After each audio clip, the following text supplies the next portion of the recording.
Well, it's finally here. Nobunaga's Ambition Awakening. I have to admit, I was worried for a while when this game was released as Nobunaga's Ambition Shinsei only in Japan last year, with no word on when or even if we were going to be getting an English release in the West. But finally, now here it is, arriving in English as Awakening, with the power-up kit of new features included as well. Shinsei/Awakening is the newest Nobunaga's Ambition game since 2017, when Taishi was released, which itself was a follow-up to the much-beloved Sphere of Influence. So far, I have reviewed every Nobunaga's Ambition game since Sphere of Influence, including the Ascension standalone expansion, and then later, of course, Taishi, making Awakening technically the fourth Nobunaga's Ambition game I've reviewed. Of course, I've also made a couple other standalone Nobunaga's Ambition videos as well on Sphere of Influence. And although I imagine plenty of you already know what the Nobunaga's Ambition series is, but for those of you who don't, Nobunaga's Ambition is the premier samurai strategy game series, combining unique aspects of clan management, warfare, diplomacy, city and castle development, and most importantly, a strong incorporation of real historical events and figures. There is nothing else quite like it out there, as its systems are fascinatingly designed to mimic many of the actual elements of the period. I know a lot of people, especially in the West, really love to just think about games like Shogun 2 when it comes to samurai strategy games. And although Shogun 2 is largely seen as one of the best historical Total War games there is, Shogun 2 really does not come close to scratching the surface of the Sengoku period in the way that the Japanese-made Nobunaga's Ambition series has. Now, in the past, I've continually sang the praises of Sphere of Influence, the only game out of all the games that I've reviewed so far which I have given a strong 10 out of 10. It truly blew me away when I first played it years ago, and continues to have some of the best systems out of any samurai strategy game, let alone any strategy game in general to date. Ascension, which was sort of a standalone expansion for Sphere of Influence, built off of the systems in Sphere of Influence to some interesting results. But overall, I still thought that Sphere of Influence was just a more well-rounded experience. Then came Taishi. Taishi departed heavily from a lot of the elements I really liked in Sphere of Influence, and although it was not bad by any means, it definitely felt like it took too many steps backwards than forwards for the series. In fact, Taishi just felt a bit unrecognizable, compared to what I was familiar with from prior titles.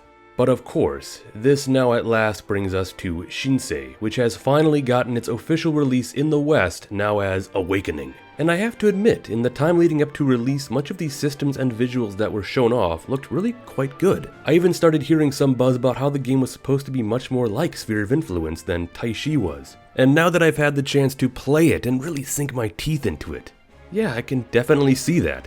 Nobunaga's Ambition Awakening does feel like a more direct sequel to Sphere of Influence, but it's not completely identical, as there were a lot of things that were either changed, improved upon, and in some cases removed. All of this then leading to me being a bit torn on my actual thoughts of the game, because in the back of my mind I'm still constantly comparing it to Sphere of Influence and trying to figure out which game I like better.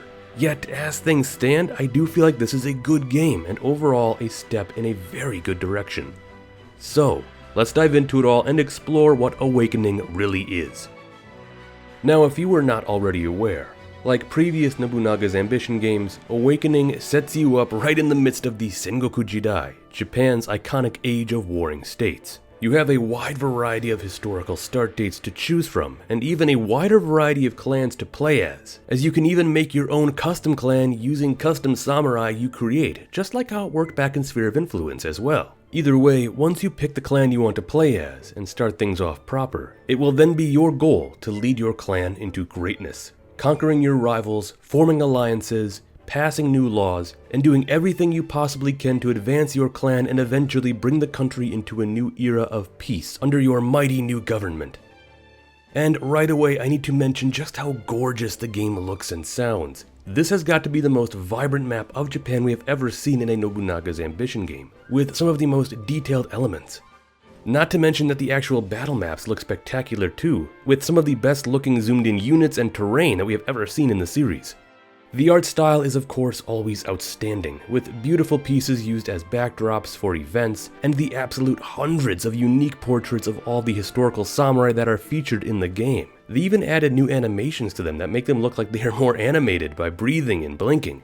And of course, we also can't forget to talk about the music, which once again is spectacular as always, bringing in terrific new pieces, but also bringing back some old classics from prior games as well. This all comes together to make the game feel new and fresh, both visually and sound-wise. I'd say the only bummer I had was the fact that I was not able to change the audio voice lines of officers to be in Japanese rather than in English, something which was a feature once again in prior titles. So I'm not sure why it would be absent here. I should note though that for this review I was playing on the beta, so there might be some things that I mention which may get updated by the time of the game's full release. But with that said, let's talk about diving into an actual campaign. Now, although you can choose from any clan to play as, and even though there are plenty of historical events tied to other fascinating figures and clans outside of the Oda, the game is of course a bit Oda-centric, being that it is Nobunaga's ambition after all. But it almost feels a bit more so than usual. For example, I tried out the Battle of Okehizama twice, once from the Oda perspective and once from the Imagawa perspective. And while the Oda side has you partake in the actual battle alongside the event cinematic, for the Imagawa side, all you get is just the event cinematic followed by the death of Yoshimoto and the rebellion of the Tokugawa. Essentially, if you are playing as the Imagawa, you are just screwed. And it never really gives you a chance to win or have Yoshimoto survive, unless maybe you start at an earlier start date where the Imagawa are one of the recommended clans. On the other hand though, something like the Honnoji incident is conducted rather well and quite balanced, allowing you to pick who you want to play as after the death of Nobunaga, and then throwing you into a thrilling battle of Yamazaki. It was here I decided to play as the Akechi and then had a blast winning the battle of Yamazaki where Mitsuhide historically was defeated. But basically what I want to get at here is that the event system in Awakening is, as a whole, rather strange. Working out nicely in some cases, but at a detriment in others. The historical events in Awakening are meant to work as a way to push the game forward throughout real history, so that the game flows the same way the period really did, with the rise of the Oda followed by the Toyotomi and later the Tokugawa. Past games had events as well, but the earlier start date you chose, the greater risk that an important clan might get wiped out, throwing a wrench into the whole system and causing you to never see any events. For example, if the Oda got wiped out right away, that would sort of ruin the whole historical development of the period. That happened quite a bit in Sphere of Influence, but what Awakening does to fix this is by making some of the results from historical events much bigger. Things like I mentioned earlier, like giving the Oda pretty much an instant victory at Okehizama and tearing apart the Imagawa in a single stroke. These start to pile up as the Oda get thrust into seizing the center stage by marching on Kyoto and becoming truly a terrifyingly mighty regime. They get handed free castles, alliances, and officers which continually buff them, all of these done to try to follow the events of real history. I quickly realized just how much this could impact things when in one of my playthroughs so far I thought it would be fun and rather simple to start as the Mori when they were already pretty strong around 1567, where I would then work to conquer much of the Chugoku region. However, I came to discover that through all of the historical events, the Oda had skyrocketed into prominence and had even started pushing in on me before I was able to fully realize my goal. And although the majority of these events feel like they are aimed at the Oda, these historical events happen across the country to all of the significant clans of the period. Events that instantly win battles, annihilate entire clans, kill off major figures, create alliances, break alliances, and so much more. Things which can really mess with your plans if you are not keeping track of the events themselves and knowing what the right prerequisites are for them to trigger. Now, although it might sound like I'm complaining, I don't inherently think this is bad. I actually rather like the fact that the game tries so hard to follow real history, no matter how frustrating it can make your campaigns if you are on the short end of the situation. But this is where things start to get really odd. You see, you are in command of history in this game, literally. You are able to look up all of the upcoming events and know just what will happen and how it will happen. And if you want to, you can simply choose to just check a box and deny it from happening at all. You can even just go into your settings and turn off all historical events, either to begin with or at any point during your campaign. And the reason I find this to be so weird is that I've just never seen a game before that allows you to mess with real historical events directly during gameplay, being able to choose to just not have them happen. Normally, if there is a historical or non-historical setting for a playthrough of a game, it will make you choose before starting. Such is the way it is for games like Hearts of Iron 4, which will drastically alter what the AI does if you decide to go ahistorical.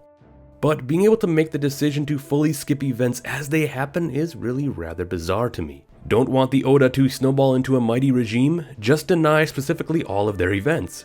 Want to make your enemy not get into a big alliance with another clan? Just deny the event that does that. So on and so forth. This game turns choosing to either embrace or ignore historical elements into an actual core strategic element of your playthrough, which I just find to be really odd. On one hand, I really do enjoy the event system that allows history to better play out in the game than it has in the past, while on the other hand, I also like the freedom of being able to skip events if I want to. However, this also comes with a sense of guilt because it almost feels like I'm cheating by denying an event to go that would otherwise benefit my enemy. I almost wish it was just a thing you could solely toggle on and off before starting, so that you can choose beforehand how much you want events to impact your campaign. Needless to say, the whole approach to historical events in this game is really strange, and I'm not sure how I fully feel about it yet. So let's move on from there. Historical events are just a fraction of the game despite how majorly they can impact things. How is the rest of the game? The first thing I absolutely have to mention is that the UI feels really kinda clunky.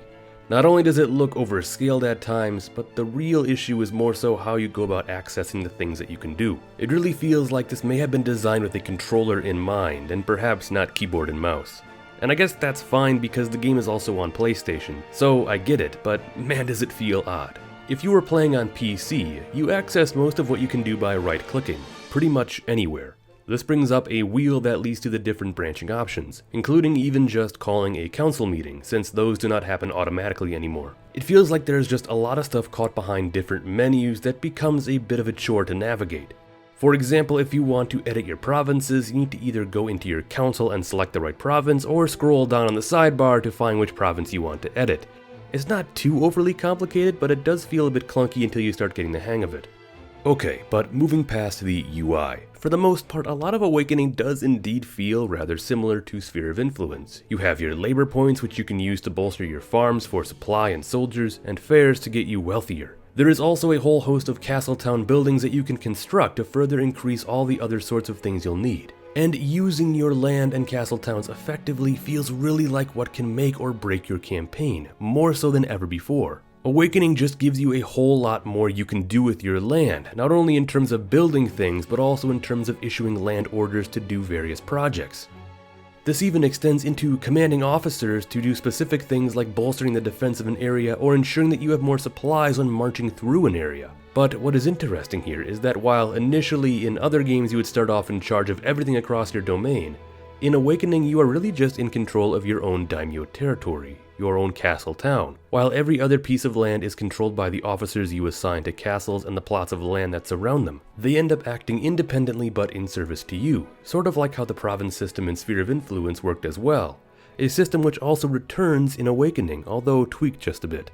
Essentially, the early portion of the game is spent crawling your way tooth and nail to finally establish a respectable domain.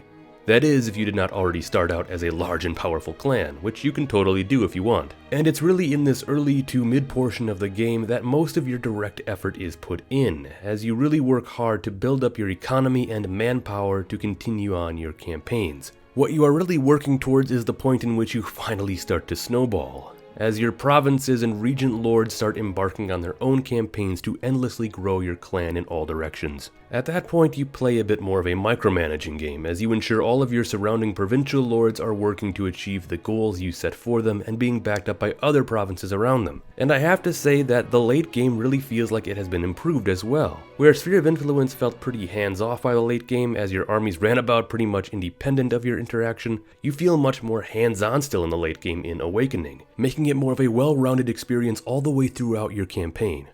What adds to this is also how much they have improved officer interaction. There is just so much more that goes into each of your officers now, with plenty of ideas that you can see were carried over from Ascension. You have entire councils that you can assign, accolades that you can award, hierarchies to determine what officers are capable of, and an honor system that advances their status, along with so much more. Officers feel alive and energetic as they respond to your actions and continually offer suggestions of tasks they can complete for you.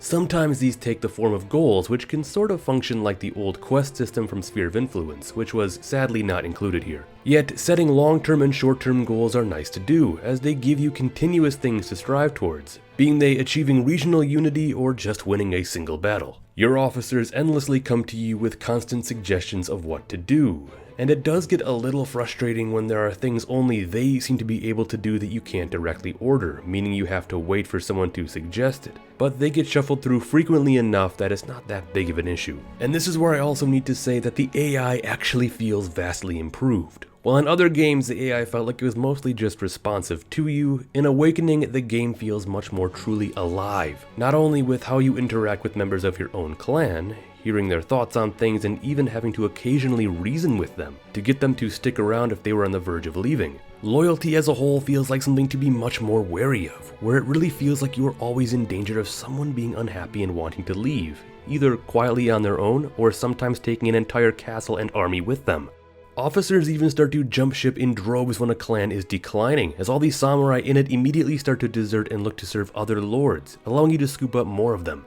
On top of that, neutral, allied, and enemy clans all act more realistically to your actions. Start up an alliance with another powerful clan, and all of the clans across the country will get upset at the mighty coalition you have formed. Break ties with a clan and attack them, and all others will look negatively on you for your ruthlessness. And then of course, this all leads into two new things that factor into how you are seen by other clans: the authority system and the prestige system. Let's look at the authority system first. This is all about winning massive battles. Battles that often have upwards of tens of thousands of troops participating in them. Battles that will be heard of and felt throughout the land. The outcomes of massive battles like these have huge ramifications, even if you are not directly involved in them. What happens is, whoever wins such a massive battle gets to exercise their authority. This comes in the form of having entire surrounding areas buckle under the weight of their power and switching to their side, while daimyo far and wide hear of their might and look more favorably or cautiously upon them because of their position. However, authority is not the only thing that can affect how other clans view you outside of traditional diplomacy. Another very welcome new addition is that of prestige, something which can be earned now through building up relations with the imperial court. Having a high prestige ranking is yet another element that contributes to how other clans view you, and also work to affect what you are capable of achieving with other clans in diplomacy. Conducting relationship measures with the court can be costly at times, but the results are well worth it, as you continue to gain more and more prestige and are even granted new government titles from the court. It also helps build up a level of immersion, I personally think, as well. As, for example, the Ashikaga shogunate becomes a bit more of a factor, being more clearly defined and appropriately given a ton of prestige. This is an awesome detail that I'm really happy they included, specifically for the Imperial Court elements, which I'm really glad they paid more attention to. I've always felt the Imperial Court elements were always a bit bare bones or lacking in other games, yet this aspect really makes building up relations with them a significant thing to undertake. But as long as we are talking about things that prestige gives you access to, I think this would be a good point to get into the new policy system. Every game so far has had a different way it goes about policies, and I think Awakening does it in one of the best ways I've seen it introduced yet. Each policy has about 3 levels that need to be separately introduced by officers over time. These all end up being really beneficial because they actually pave the way to allowing you to have more decisions to make and orders to give, as well as increasing the efficiency of all sorts of other buildings or systems. The trick is making sure you choose the right ones over the right period of time, as trying to enact too many policies too quick can prove costly, leading into some serious money trouble. But of course, the whole goal of implementing policies is to basically create a new stable government with which you can then reforge the nation. Yet while policies are enacted in moments of peace, real efforts towards uniting the land are done on the battlefield. So, let's talk about warfare. Warfare in Awakening is definitely the most unique it has probably ever been. On the campaign map, it almost feels a bit more like a paradox game, where each tile needs to be occupied before moving on. Marches like this can be further planned out beforehand, as not only can you set a target for you to prepare for war with, causing your forces to undergo a militarization phase to increase their effectiveness, but then when you are finally ready to launch your campaign, you can select how you want to go about it strategically in terms of which roads to prioritize. But when battle is joined, what is interesting here is that you can't actually lead your troops on the battlefield unless your daimyo is present. Once you can lead your troops in battle though, is where the biggest differences come into play. You see, the battles in Awakening are now sort of on rails, as each battle consists of varied networks of pathways for units to march around. Officers themselves also still have abilities that they can use on their own, but now they also act sort of independent unless given specific orders to do something. The main goal of this new battle system is to seize key areas along with just simply defeating the enemy. Although taking all the key areas on the map will surely raise your morale and destroy the morale of your enemies, there's also specific terrain features that can come into play as well, such as ridges with which to fire down arrows or cause a landslide, or important locations that serve to bolster the stamina of your troops. There are also war camps for both factions that act as points where soldiers can retreat to, yet if you wipe them out, it cuts off your enemy's way of escape and immediately wins you the battle. Now, I was worried a bit about this system at first, like the fact that I was afraid that there wouldn't be enough maps and it would kind of feel like a bunch of repeats, but I was happy to discover that there was a wide enough variety of maps that made each battle feel fresh. If anything, I'd say the biggest detractor about the battle system so far that I have found is that abilities can often feel pretty imbalanced, with some being super useful and others feeling borderline useless. I don't much care to use an effect that slows opposing units down when my enemy has an ability which can immediately restore lost troops. This can become a big issue in close battles where it turns out your units have the worst abilities, but I suppose that's also part of the whole strategy and challenge of the game. There are also new siege battles that can occur as well. These I'm not too sure I'm sold on yet, as they can sort of come off as a race against time if you are attacking. Basically, your morale is constantly plummeting, and even if you have vastly superior forces, you can still end up losing pretty easily if you are not careful. But moving on now to the last thing I want to talk about, the conclusion, the endgame. The goal you are working toward. Well, as with other Nobunaga's Ambition games, the goal is to conquer a set amount of castles within Japan, where then you get access to ending the game due to your overwhelming superiority. It was a rather simple process of completion once you met the criteria in prior games. But here, it seems to be very much expanded upon. You see, now once you hit the magic number of castles you need, a representative from the Emperor comes to you with an offer, as the Emperor himself wishes to bestow upon you your choice of 3 separate titles: Chief Advisor, Grand Minister, or Shogun. Now, I imagine there are plenty of steps you could take to make sure that you get the best possible ending by this point, perhaps by eliminating all other major rivals or passing a number of significant policies. To my surprise, I had not done enough regardless what choice I made to make sure that peace was firmly established, as eventually it was said that war was to break out yet again. This meant that the best thing to do at this time was to refuse all of his offers, and to keep working hard to ensure that I had things set for the best possible way to bring about stability to the land, either through conquering all of the castles in the game, or by making sure every other clan had become my vassal. This is great and something I've been asking for a long time. If you watched the video I made way back talking about my ideal samurai game, this was an element I was asking for there. Something that made sure that, okay, you have the strength to conquer the land, but have you made truly a powerful regime that can maintain peace? This makes it really feel like you are creating a mighty regime that can stand the test of time, and I feel is one of the best additions they could have added to the game, even though it might seem like a minor thing. Basically, it draws a line between ending the game as someone like Hideyoshi, who was not able to secure lasting peace, versus someone like Ieyasu, who would establish his shogunate, which would truly bind the nation up. Alright, there is definitely more we could talk about, but I think we've gone on long enough. So, in the end, what rating would I give Nobunaga's Ambition Awakening? This is really a tough one for me to settle on. Largely because in my mind I'm comparing it too much to past Nobunaga's Ambition games, and not really as its own thing, as I'd like to. So I feel my thoughts on it are a bit skewed. With it being sort of a successor to Sphere of Influence, I'm constantly asking myself, is it better than Sphere of Influence? And I do think in a lot of ways it is, but I also feel it also takes a number of steps back as well. So I think overall, I'd give Awakening an 8 out of 10.